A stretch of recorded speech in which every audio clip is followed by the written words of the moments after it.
بسم اللہ الرحمن الرحیم۔ السلام علیکم، میں ہوں سلمان دورانی۔ آپ میرا فیس بک اور یوٹیوب دیکھ رہے ہیں۔ آج عمران خان صاحب کی تقریر میں جو میں ایکسپیکٹ کر رہا تھا کہ یار اتنی مشکلات سے گزر رہا ہے وہ شخص، تلوار لٹک رہی ہے اس کے سر پہ نااہلی کی، اور کبھی بھی وہ جیل جا سکتے ہیں، کبھی بھی ان کی پارٹی بین کر دی جا سکتی ہے، کبھی بھی ان کا انتخابی نشان بلہ ان سے واپس لیا جا سکتا ہے۔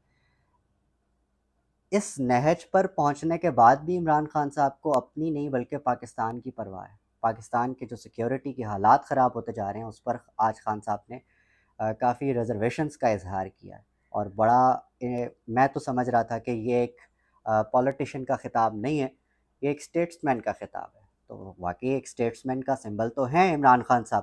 اچھا، کچھ چیزیں آبجیکٹیولی اب دیکھ لیتے ہیں اس پر کہ خان صاحب نے جو آج بلاول صاحب کا جو اسٹیٹمنٹ تھا کہ ہم اپنے جو ٹیررسٹ پوائنٹس ہیں افغانستان کے اندر، ہم ان تک ایکسیس کر کے ہم ٹارگٹ کر سکتے ہیں، اس کو عمران خان صاحب نے ایک احمقانہ اسٹیٹمنٹ قرار دیا ہے، اور کہا ہے کہ کوئی اگر سمجھدار فارن منسٹر ہو تو وہ کبھی ایسا اسٹیٹمنٹ نہیں دے سکتا۔ اس کا ایک بیک گراؤنڈ ہے۔ خان صاحب نے بولا کہ جو طالبان نے پاکستان کے ساتھ کیا وہ ایک اچھا رول تھا ان کا، کیونکہ انہوں نے شروع سے یقین دہانی کرائی کہ یہ جو غنی دور میں پاکستان کے اندر دہشت گردی کرائی جاتی تھی وہ نہیں ہوگی، ہم دہشت گردوں کو یہاں پر اڈے نہیں دیں گے پاکستان کے خلاف استعمال ہونے کے لیے۔ اس کے خلاف چونکہ اب جو موجودہ دور میں شروع ہو چکا ہے پاکستان کے خلاف افغانستان سے جو دہشت گردی کی کارروائیاں ہیں، اس کو پاکستان کی جو ریاست ہے، خاص کر جو ہمارے آرمی چیف ہیں اور جو گورنمنٹ سٹنگ گورنمنٹ ہے، دے آر ویری کنسرنڈ کہ جو وہاں سے اس وقت جو دہشت گردی کروائی جا رہی ہے، خاص کر پارا چنار کے اندر، میں نے پچھلے ویلاگ میں بھی اس کا ذکر کیا تھا کہ وہاں پر جو انفلٹریشن ہے ISIS کی ایک سٹیم آرگنائزیشن ہے، جس کو لشکر جھنگوی ہی کہا جاتا ہے، بٹ وہ ایک نئی جماعت ہے، نو مولود جماعت ہے جو پاکستان میں کاروائیاں کر رہی ہے۔ تو یہ ریزرویشنز تھی بلاول بھٹو کی، لیکن عمران خان اس سے ڈس ایگری کرتے ہیں۔ عمران خان سمجھتے ہیں کہ غنی حکومت کے بعد، مطلب غنی حکومت نے اجازت دی ہوئی تھی TTP اور دیگر ISIS کے جتنے بھی وہاں پہ برانچز ہیں ان کو کہ آپ پاکستان کو اٹیک کریں، اور وہ خود فنڈ کرتے تھے، اور اس میں انڈیا ملوث تھا، اور اس کے دیگر ثبوت بھی جو ہیں وہ سامنے آئے وقتاً فوقتاً۔ لیکن عمران خان کا دور جو تھا وہ مانا جاتا ہے کہ اس پورے دور میں 3.5 سال میں پاکستان کے اندر دہشت گردی میں بہت کنٹرول ہوا تھا۔ وہاں پر حملے نہیں ہوئے، نہ KP میں ہوئے، نہ بلوچستان میں ہوئے تو ان کی تعداد، ان کی ریشو بتدریج بہت کم تھی۔ نون لیگ کے دور میں جب حملے ہوئے، یا پھر پچھلے جتنے بھی ادوار تھے ان میں، پیپلز پارٹی کے جو دور تھے اس میں تو خیر حد ہی ہو گئی تھی۔ پاکستان میں کوئی ایسا دن نہیں تھا کہ پاکستان میں کوئی خودکش حملہ نہ ہوتا اور تباہی نہ ہوتی۔ مشرف دور سے ہی یہ کام شروع ہو چکا تھا، لیکن ضرب عضب کے بعد سے اور جب عمران خان صاحب کی گورنمنٹ آئی تب سے اب تک امن تھا، اور اب اس امن کو ضرب لگ چکی ہے۔ KP کے اندر جو مخدوش صورتحال ہے سیکیورٹی کی، عمران خان صاحب نے اس کی طرف آج توجہ دلائی ہے۔ آج اپنے کیسز پہ بات بالکل نہیں کی، آج بات کی ہے کہ یہ جو افغانستان کا معاملہ ہے اس کو بڑے سینسٹیولی اور بڑے آرام سے دیکھا جانا چاہیے، کیونکہ یہ ہمارے ملک میں امن اور بدامنی دونوں کا ضامن ہو سکتی ہے۔ یہ چیز افغان پاکستان جو تعلقات ہیں اس کو ہمیں آگے ہموار رکھنا چاہیے۔ دیکھیں، اگر بلاول صاحب نے یہ بیان دیا تو عمران خان سمجھتے ہیں کہ یہ ایک ڈائریکٹ پھڈا ہے، ہم قبائلیوں سے لڑ نہیں سکتے، اور قبائلیوں سے لڑنے اور پھر ہارنے کی ایک بہت بڑی ہسٹری ہے، جس میں امریکہ کا افغانستان سے ہاتھ لٹکا کے واپس جانا، ہار کر واپس جانا ایک بڑی مثال ہے، جس میں ہمیں حقیقت پسندانہ طریقے سے چیزوں کو دیکھنا چاہیے۔ یہ عمران خان صاحب کا کہنا تھا۔ اچھا، اس میں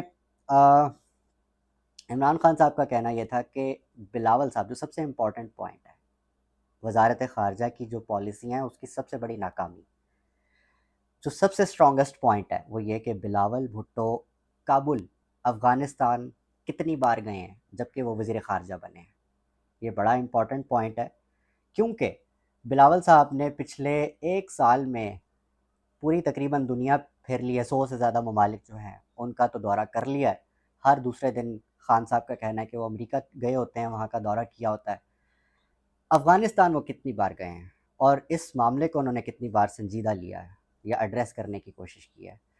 بندہ تبھی زمینی حقائق کو زیادہ جان سکتا ہے جب وہ وہاں کا دورہ کرے، وہ وہاں کے لوگوں سے ملے، اور وہاں پر جو ہے جو میوچل انڈرسٹینڈنگ ہوتی ہے جسے ہم بائیلیٹرل ریلیشنز کہتے ہیں، اس پر بات کی ہو، یا اس پر کوئی ایسی پالیسی ہو پاکستان کے طرف سے، تو وہ کوئی ایسی نظر نہیں آتی ابھی تک. نہ بلاول بھٹو اور خان صاحب کے مطابق نہ بلاول بھٹو کے باسز کی اس وقت کوئی ایسی پالیسی ہے کہ افغان معاملہ جو ہے، ہمارے جو قبائل معاملہ ہے، اس کو حل کرنے کی کوئی سیریس وائب آ رہی ہو یا کوئی سیریس پالیسی ہو. کچھ بھی نہیں ہے، ایسا کچھ بھی نہیں ہے. خیر، پاکستان میں جو دہشت گرد حملے ہیں ان میں ریسنٹ باجوڑ حملہ ہے JUIF مولانا فضل الرحمان مسجد کی پارٹی کے اوپر، ایک جو وہاں پر فنکشن تھا، ایونٹ تھا ان لوگوں کا، اس کے اوپر حملہ ہوا. اس کے علاوہ بھی دیگر سنی شیعہ فساد کروانے کے لیے پاکستان میں ایسے حملے کروائے جا رہے ہیں، اور ایک سیریز ہے، ایونٹ ہے، جس میں ہم بعد کے ویلاگز میں ضرور اس پہ بات کریں گے. لیکن اس وقت جو بات ضروری ہے وہ یہ کرنی ہے کہ عمران خان صاحب نے کہا کہ آج فضل الرحمان صاحب اگر یہ بات کر رہے ہیں کہ جو ایجنسیز ہیں وہ کہاں تھیں، وہ سوئی ہوئی تھی کہ جس وقت دہشت گرد حملہ ہو رہا ہے ہمارے اوپر یا دیگر کے جو صورتحال بنتی جا رہی ہے KP کے. عمران خان صاحب نے کہا میں آج سے نہیں، یہ میں کئی عرصے سے کہہ رہا ہوں کہ ہماری ایجنسیاں پاکستان تحریک انصاف کو، PTI کو ختم کرنے میں اس وقت مصروف ہیں. وہ لوگ انہیں کرش کرنے میں مصروف ہیں، اور وہ ان لوگوں کے گھروں میں چھاپے مارنے میں مصروف ہیں، ان کے گھر سے چوریاں چکاریاں کرنے میں مصروف ہیں. ان کا جو اصل کام ہے ان کو وہ کرنا چاہیے، اور وہ کام ہے پاکستان میں سیکیورٹی کے معاملات کو درست کرنا. لیکن جب تک ان کا فوکس ٹھیک نہیں ہوگا وہ یہ پوائنٹس اچیو نہیں کر پائیں گے. عمران خان صاحب نے 2 اور پوائنٹس پہ بات کی. شہباز شریف صاحب کے شوشے پہ بھی بات کی کہ جو انہوں نے نیو سینسس کروانے کا اور نیو سینسس کے مطابق الیکشن کرانے کا ایک نیا شوشہ چھوڑا ہے، اس کا انہوں نے صرف مقصد بتایا کہ الیکشن ڈیلے ہے. لیکن اس کی ہم ٹیکنیکس پہ تھوڑی سی بات کر لیں گے اگلی خبر. لیکن ظاہر ہے اس میں جو امپورٹنٹ چیز ہے جو شہباز شریف صاحب چاہتے ہیں کہ جی سینسس کے مطابق وہ تمام چیزیں، اس میں ہمارے ایک دوست ہیں احمد وڑائچ، انہوں نے بڑا خوبصورت اور انفارمیٹیو قسم کا تھریڈ لکھا ہے جس سے آپ کی انفارمیشن میں ضرور اضافہ ہوگا. میں احمد وڑائچ صاحب کا بہت شکریہ ادا کرتا ہوں کیونکہ یہ بہت محنت سے جرنلزم کرتے ہیں، صحافت کرتے ہیں، اور انہوں نے اس بار بھی جو ہے وہ بڑا کمال تھریڈ لکھا ہے. کہتے ہیں کہ جی شہباز شریف کے الیکشن نئی مردم شماری کے بیان کے بعد ہلچل سی مچ گئی ہے. کل بتایا تھا کہ صرف نئی مردم شماری کافی نہیں، اس مردم شماری کے نتیجے میں صوبوں میں قومی اسمبلی کی نئی نشستیں بھی تقسیم ہوں گی. اس تقسیم کے بعد دستور کا آرٹیکل 51 بھی تبدیل کرنا ہوگا. اچھا، اصل پھڈا یہ ہے 51 کو کیسے یہ کریں گے؟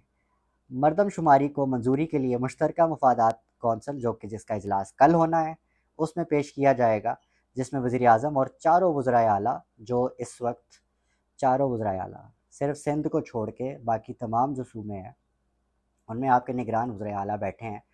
اور کیا نگران وزرائے اعلیٰ اس امینڈمنٹ میں، کیونکہ آرٹیکل 51 میں ان کو امینڈ کرنا پڑے گا، اس کے بعد یہ نئے سینسس کے مطابق الیکشن کی بات کر پائیں گے؟ لیکن کیا یہ ممکن ہے کہ نہیں؟ کہ کیا نگران وزرائے اعلیٰ اس بات کی تصدیق کر سکتے ہیں؟ وہ عوام کی نمائندگی کر سکتے ہیں یا نہیں کر سکتے؟ ایک بڑا آئینی اور قانونی معاملہ ہے جس پہ سابق ایڈوکیٹ جنرل ہیں اسلام آباد جہانگیر جدون کا کہنا ہے کہ یہ ممکن نہیں. انہوں نے منظوری دی تو لازماً اس سے بھی عدالتوں میں چیلنج کرایا جائے گا. یہ ان کا 2 ٹوک موقف ہے. اچھا، اس میں پھنستی صرف اور صرف نون لیگ ہے. اب پیپلز پارٹی بھی اس کے پیچھے پڑ گئی ہے، اور پیپلز پارٹی کا اس پہ موقف ہے، اس پہ بھی بات کر لیتے ہیں. احمد وڑائچ صاحب آگے کہتے ہیں کہ فرض کریں منظوری ہو گئی تو ایک تو عدالتوں میں، دوسرا مشترکہ مفادات کونسل کے رولز کے مطابق وزیر اعلیٰ سندھ معاملہ پارلیمنٹ لے جا سکتے ہیں. یہ بڑا اہم نقطہ ہے، جہاں اس مشترکہ اجلاس کے سامنے پیش کیا جائے گا اس کو، اور مشترکہ اجلاس پیپلز پارٹی کے اسپیکر راجہ پرویز اشرف نے ہی بلانا ہے. یہ ہے وہ سارے کا سارا مدعا جس میں نون لیگ بڑی چالاکی سے چاہتی ہے کہ وہ کسی طرح فاسٹ فارورڈ کھیل کے پیپلز پارٹی کو پیچھے چھوڑ دے. لیکن پیپلز پارٹی بھی اب پیچھے پڑی ہوئی ہے، اور اچھی خاصی پیچھے پڑی ہوئی ہے. آخری خبر جس میں نون لیگ چاہتی ہے کہ وہ کسی طرح سے چالاکیاں کر کے ایک تو پیپلز پارٹی کو بھی ڈاج کر دے، عوام کو بھی ڈاج کر دے، سسٹم کو بھی ڈاج کر دے، اور آخر میں انہوں نے جو ان کو لے کر آئے ہیں ان کو بھی ڈاج کرنا ہے۔ رانا ثناء اللہ اس وقت جو ہے وہ عراق میں بیٹھے ہوئے ہیں۔ اچھا وہ کیوں بیٹھے ہوئے ہیں؟ رانا ثناء اللہ وہاں کے حکام سے ملاقاتیں کر رہے ہیں، مل رہے ہیں، اور تین چیدہ چیدہ چیزیں ہیں جو وہاں پر ایگری ہوئی ہیں، اور وہ ہمارے پاکستان کی شیعہ کمیونٹی کے لیے بڑی اچھی ہیں، بڑی خوش آئند ہیں، اور یہ کافی عرصے سے جو احتجاج کر رہے تھے ہمارے شیعہ برادران، اہل تشیع برادران، جو ان کے مطالبات تھے ان کے کہیں نہ کہیں مطابقت ہو رہی ہے۔ اب آہستہ آہستہ ان کے مطالبات جو ہیں وہ پورے ہو رہے ہیں۔ پہلا جو مطالبہ تھا وہ یہ تھا کہ مطلب 1.5 لاکھ تھا ان کا فگر، لیکن انہوں نے 1 لاکھ تک پہنچا دیا ہے کہ اربعین کے دوران پاکستانی زائرین کا کوٹا 1 لاکھ کرنے کا فیصلہ۔ یہ رانا ثناء اللہ گئے ہیں، وزیر داخلہ ہمارے، ان کے اور عراقی حکام کے بیچ میں یہ چیز طے ہوئی ہے۔ اچھا اب اس سے پہلے ہوا کرتا تھا کہ ویزا گروپ ویزا ہوتا تھا کہ آپ گروپ کے ساتھ ہی جا سکتے ہیں، لائک جس طرح حج پہ جاتے ہیں تو آپ کو ایک گروپ میں اور پھر ایک انڈیویجول ویزا بھی ہوتا ہے، تو عراق میں یہ نہیں تھا۔ تو اب گروپ ویزا کے علاوہ مطلب صرف وہ پابندی ہٹا دی گئی ہے کہ آپ صرف گروپ میں ہی جا سکتے ہیں۔ اب آپ انفرادی ویزا کے لیے پاکستانی جو یہاں پہ ایمبیسی ہے وہاں پہ بھی اپلائی کر سکتے ہیں، جو پاکستان میں عراق کی ایمبیسی ہے وہاں پہ بھی انفرادی ویزا لے سکتے ہیں۔ یہ آپ کو اب سہولت دی گئی ہے، اس کی منظوری ہو گئی ہے۔ تیسری جو چیز ہے وہ یہ کہ جو زائرین کے لیے فیس تھی، ویزا فیس، اس میں اچھی خاصی کمی کر دی گئی ہے، اور اس کی بھی جو ہے جلد منظوری ہو جائے گی۔ یہ تھا اہل تشیع جو ہمارے بھائی ہیں، برادری ہے، ان کے لیے ایک اچھی خبر ہے۔ ساتھ ہی ساتھ میں اس چیز میں بھی ذرا ظاہر ہے دیکھنا ہے، اس کو بھی ایک کریٹیکل نظر سے دیکھنا ہے کہ یہ چاہتی کیا یہ گورنمنٹ۔ آپ کو سمجھ تو آ گئی ہوگی کہ رانا ثناء اللہ صاحب کس چالاکی سے اپنا ووٹ بینک بنانے کی کوشش میں ہیں، اور بہت چالاکیاں کرنے کی کوشش میں ہے۔ اس چیز سے زرداری صاحب بھی خوش نہیں ہیں کہ رانا ثناء اللہ صاحب عراق کیوں بیٹھے ہیں اس وقت، اور بڑے اور معاملات بھی ہیں پاکستان میں، لیکن دے وانٹڈ کہ ان کا کوئی ووٹ بینک میں کوئی 19-20 ہو جائے۔